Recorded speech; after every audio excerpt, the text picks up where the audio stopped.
Olá, bom dia. Qual o seu nome? Dorivaldo Duarte. E qual o seu cargo aqui na Unidade? Sou professor e sou assessor do curso. Essa entrevista faz parte de um projeto da língua portuguesa, orientado pela professora Viviane Burghi. O trabalho é baseado no livro Vidas Secas e o Cortiço, e o nosso tema é o abuso, assédio e estupro. A gente vai fazer 6 perguntinhas para entender o seu ponto de vista pessoal e também profissional sobre o assunto. Bom, primeira pergunta. Quais são as consequências físicas e psicológicas mais comuns em vítimas de abuso ou violência sexual que chegam ao entendimento médico? A emoção da pessoa, né? E nessa emoção, por a doença que ela tem, é o medo, né? Então o medo, ela fica com medo de todas as coisas, de todas as pessoas que ficam em volta dela, né? Inclusive ela também fica isolada, né? Fica em casa porque ela fica fragilizada, né? Vulnerável, né? Então o medo é o pior, tá? Segunda pergunta. Como o profissional de saúde deve agir diante de um caso suspeito ou confirmado de abuso? Sim, a primeira coisa, ele tem que falar com aquela pessoa que foi abusada, né? E aí chamar o pai e a mãe, se foi na escola, os professores e também um médico. E aí vocês têm que fazer uma reunião para resolver o que vocês podem fazer, né? Terceira pergunta. Você acha que os cursos de medicina preparam adequadamente os futuros médicos para lidar com essas situações? Sim, a gente tem objetivo dentro da terceira fase, que fala do abuso. Então, ele coloca o profissional médico e enfermeira, né? E também o professor, que são aquelas pessoas que identificam que aconteceu um abuso. Quarta pergunta. Você acredita que os homens falam o suficiente entre si sobre abuso e responsabilidade? Geralmente tem essa fala, né? mas depende da cultura de cada um, tá? Quando a pessoa não tem um aprendizado assim bom, tá? Eles não conseguem ter uma condições para fazer isso, tá? Quinta pergunta. Na sua visão, o que mais precisa mudar na educação masculina para prevenir os comportamentos abusivos? Principalmente o que precisa é uma saúde mental, né? Porque às vezes na adolescência, devido que é uma etapa de desenvolvimento bastante clínica, né? Isso pode acontecer. E aí que poderia fazer? Fazer a cultura de conhecimentos de como ele pode posicionar dentro de uma sociedade que ocorre abuso, tá? Então ele tem que ter um aprendizado, tá? Se ele não tiver um aprendizado, qualquer uma pessoa vai dar um aprendizado para ele que é errado. Às vezes até o pai não tem essa condição. Sexta pergunta. Que mensagem você deixaria para outros homens sobre o papel deles nesse enfrentamento? O papel seria não é um papel, é um direito e uma coisa que ele tem que fazer. Ele tem que tomar cuidado disso daí, ele tem que olhar para a mulher, entendeu? Como um ser igual a ele, entendeu? Como não de uma forma diferente. Tá? Obrigada. Olá, bom dia. Qual o seu nome? Brenda, E qual o seu cargo aqui na Unidade? eu sou estudante. Essa entrevista faz parte de um projeto de língua portuguesa, orientado pela professora Viviane Burghi. O trabalho é baseado nos livros Vidas Secas e o Cortiço. E o nosso tema é o abuso, assédio e o estupro. A gente vai fazer 6 perguntinhas para entender seu ponto de vista pessoal e também profissional sobre o assunto. Primeira pergunta. Quais são as consequências físicas e psicológicas mais comuns em vítimas de abuso ou violência sexual que chegam ao atendimento médico? O trauma, tanto físico quanto psicológico, né? Afeta tanto nas atividades diárias quanto pro resto da vida. Segunda pergunta. Como o profissional de saúde deve agir diante de um caso suspeito ou confirmado de abuso? Acredito que olhar pro todo, né? Não só pro trauma físico, mas sim pro biopsicossocial, pro psicológico, olhar para essa família, porque foi algo ruim que aconteceu. E, enfim, pega a família inteira, né? E todo mundo que tá perto. Você acha que os cursos de medicina preparam adequadamente os futuros médicos para lidar com essas situações? Eu acredito que sim, até porque a nossa formação aqui, ela é muito pautada no todo, né? No olhar o biopsicossocial, não olhar só o biológico e dar atenção e ter esse feeling de olhar realmente para o todo.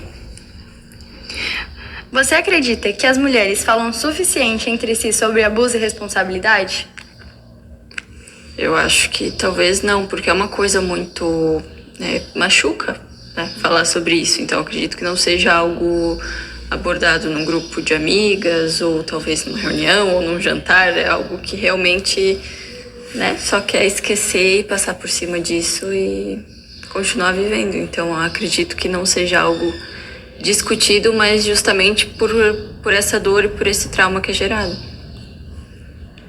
Na sua visão, o que mais precisa mudar na educação feminina para prevenir os comportamentos abusivos? Não sei, até porque por exemplo, os comportamentos abusivos geralmente eles vêm por parte dos homens, né? E acredito que as meninas o comportamento delas não influencia. É que a Ana Júlia, é que na lógica a gente fez a... Sim, mas peraí. Corta de novo. Na sua visão, o que mais precisa mudar na educação masculina para prevenir os comportamentos abusivos? Eu ainda não tenho uma opinião formada sobre isso, porque eu acho que é uma coisa muito complexa e eu acho que o buraco é muito mais embaixo de onde a gente pensa que pode ser. Tá. Que mensagem você deixaria para outros homens e mulheres sobre os papéis deles nesse enfrentamento?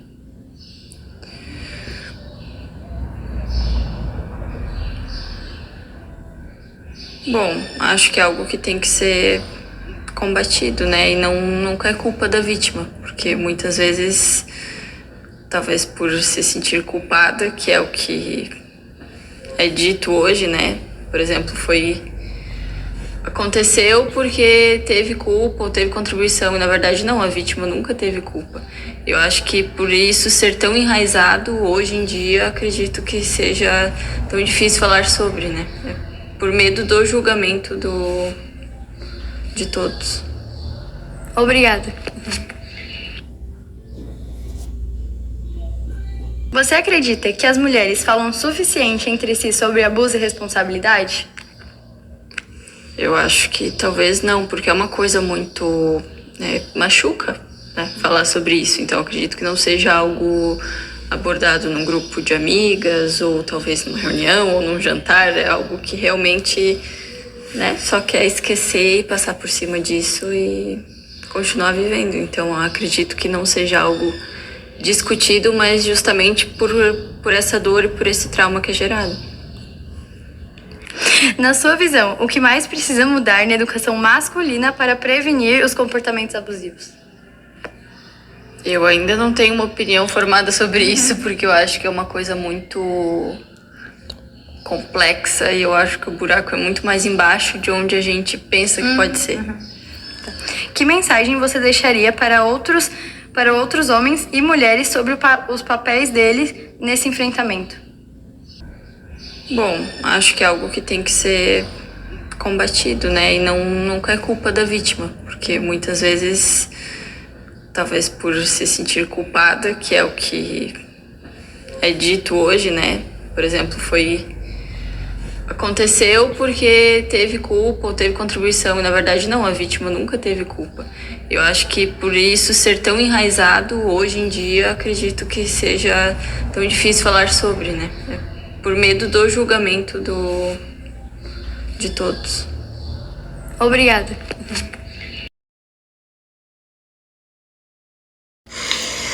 Olá, bom dia. Qual o nome de vocês? Bom dia, eu me chamo Catiana. Bom dia, eu me chamo Indiara. E qual o cargo de vocês aqui na unidade?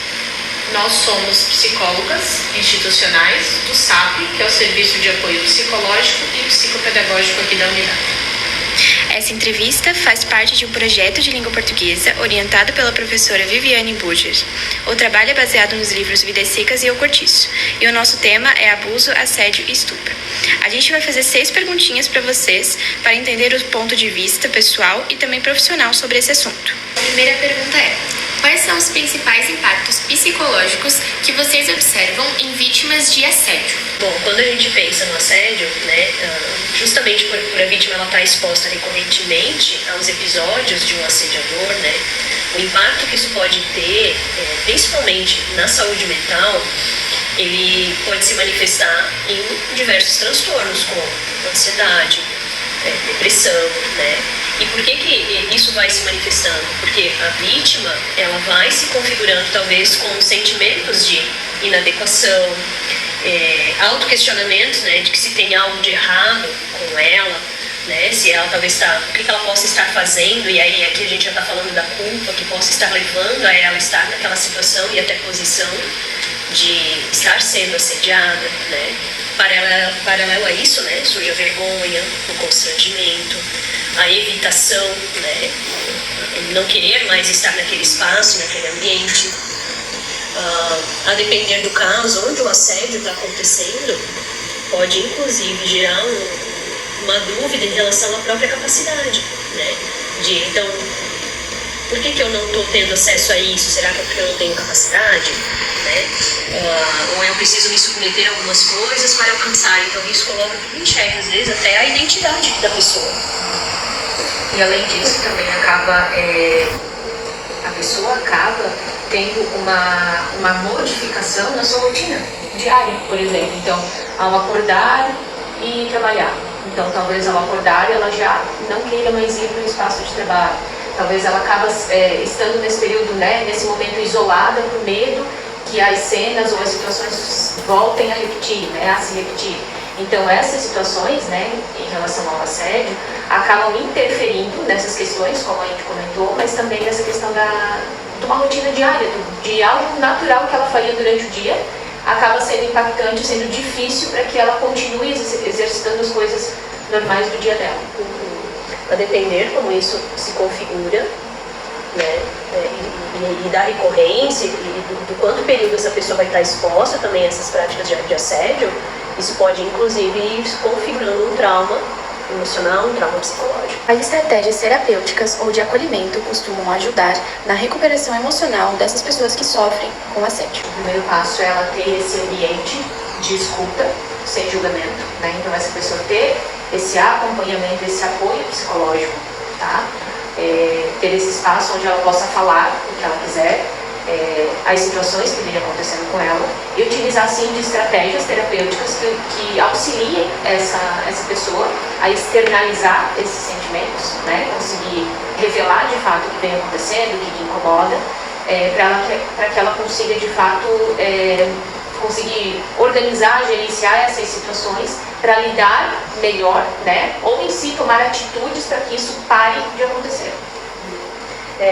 Complementando o que a Kate trouxe, nem sempre a pessoa sozinha ela vai reconhecer nela recursos internos para ela fazer o enfrentamento disso, né?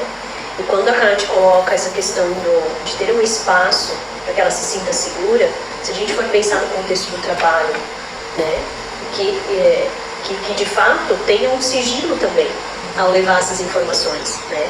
Porque quando a gente está falando de um apoio, um acolhimento psicológico, que é como a Kátia bem colocou, a gente já perpassa pela ideia de que o profissional está apto e preparado para isso, mas nem todo ambiente escolar, profissional, né, ele vai dispor de um profissional da área da saúde mental para fazer esse acolhimento. Então esse espaço de escuta aqui, ele precisa também ter minimamente uma estrutura de segurança e de sigilo dessas informações, né? Se a gente for pensar, é o meu chefe, eu estou indo denunciar um chefe, o quão isso é intimidador, porque tu sabe que daqui a pouco aquilo pode repercutir até na tua permanência naquela função, naquele cargo. E de início, então, se, né, complementando isso que a gente comentou, se de repente fosse, né, um exemplo, um assédio no local de trabalho, talvez a ideia seria trazer para essa pessoa, né, tentar resgatar com ela qual é a rede de apoio que ela tem. Não pode ser dentro do local de trabalho, né? Mas quais são as outras pessoas de forma externa no qual ela confia, que ela se sente segura, que ela poderia compartilhar isso, né? Para que essa pessoa também auxilie ela nessa tomada de decisão, nessa resolução da situação. Bom, do ponto de vista de vocês, o que dificulta ainda mais o acesso das vítimas à ajuda psicológica? Eu acho que aqui não tem como a gente olhar só por um viés, né? Porque pode ser uma dificuldade logística. Às vezes a pessoa mora num local muito longe, não tem acesso a um profissional, ela não tem como ir até lá, então a gente está falando logístico. A gente pode estar falando cultural, né? Então, onde ela cresceu, ela foi criada, ela vivenciou diariamente episódios assim, então às vezes ela nem vai reconhecer aquilo como um assédio, né? Então tem a questão cultural, tem a questão financeira, né? Porque às vezes ela até sabe que ela deveria procurar ajuda, às vezes ela tem dimensão de que sozinha ela não vai dar conta, mas ela não tem condição financeira, né, para custear isso. Às vezes tem uma questão de infraestrutura, né, que às vezes até onde ela mora tem lá um posto de saúde, mas não tem vaga suficiente, né, e ela não tem recurso financeiro. Então tem vários fatores aí que possam contribuir para essa dificuldade, talvez, de ela ter acesso, né. E falando agora, trazendo uma questão talvez mais pessoal, às vezes a questão emocional mesmo, né? O sentimento de vergonha, de inadequação, de exposição, o medo do julgamento. Vocês acreditam que ainda existe um tabu em falar sobre abuso, violência sexual entre as mulheres? Eu acredito que existe, como a Ivy comentou anteriormente, talvez por uma questão cultural pode acontecer, né? Então, eu acredito que ainda exista esse tabu, né?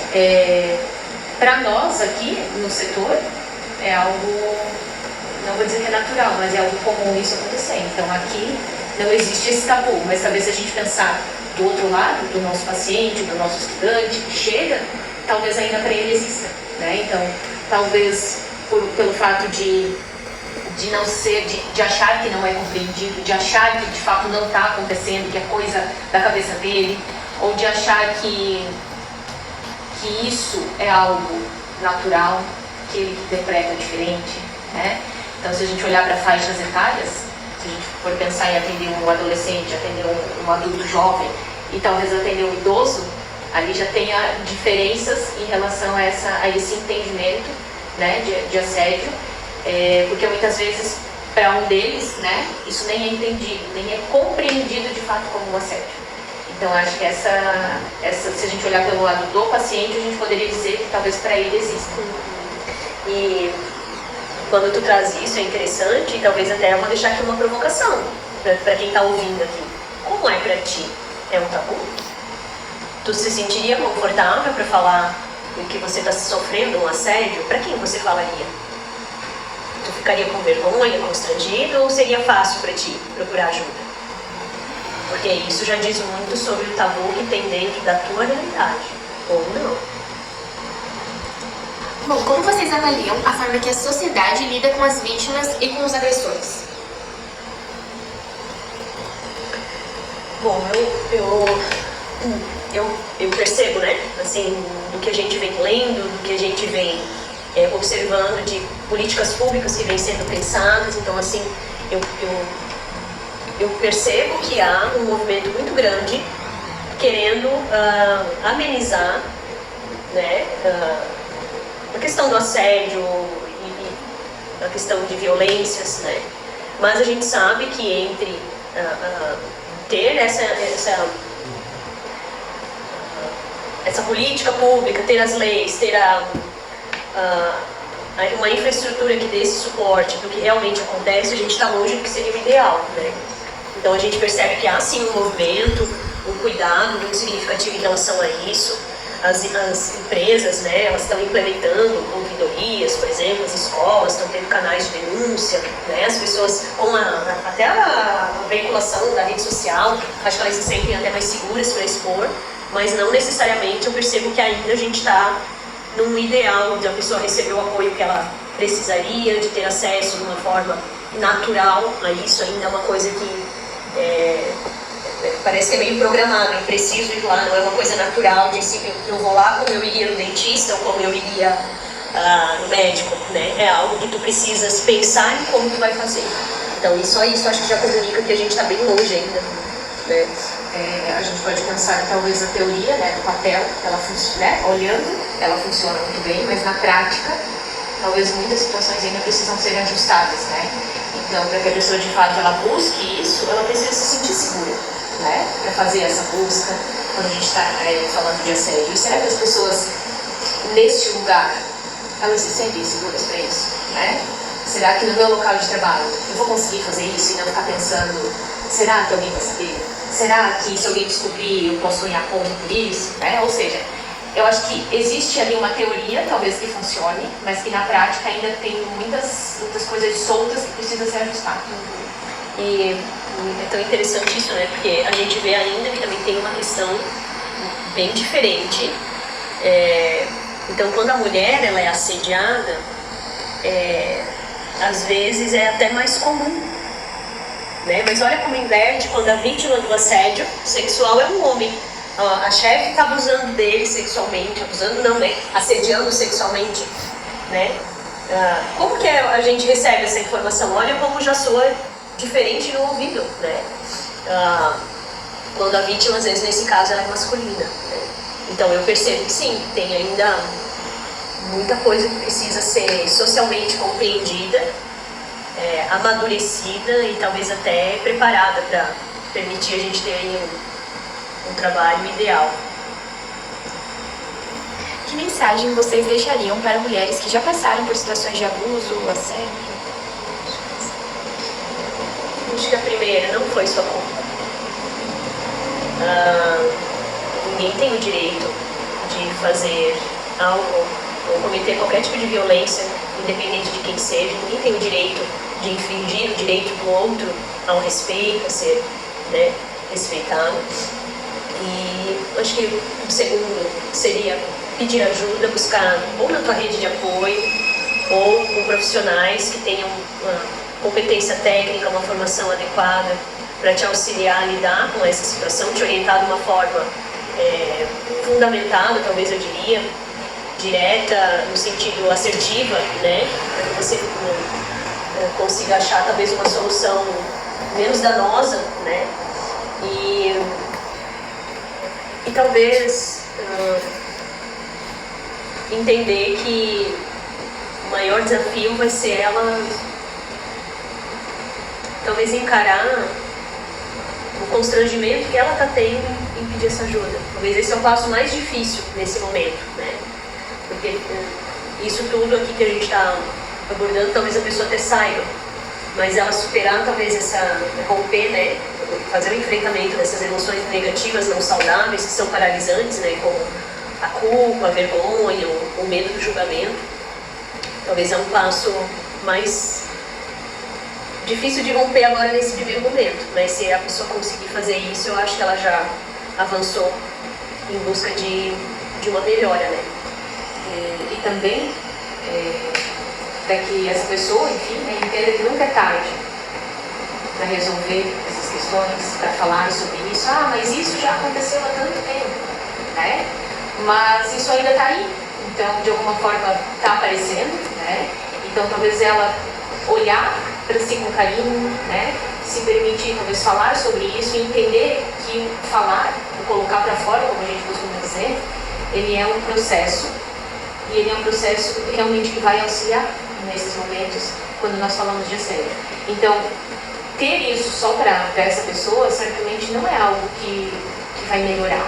Se ela conseguir estar nesse processo, entender que o falar, o externalizar, o colocar para fora é importante, já é um passo, né, para esse caminho, vamos dizer assim, de libertação, esse caminho mais leve, né? E esse espaço que hoje essa situação ocupa, ele pode dar espaço dentro dela para outras coisas muito melhores do que isso.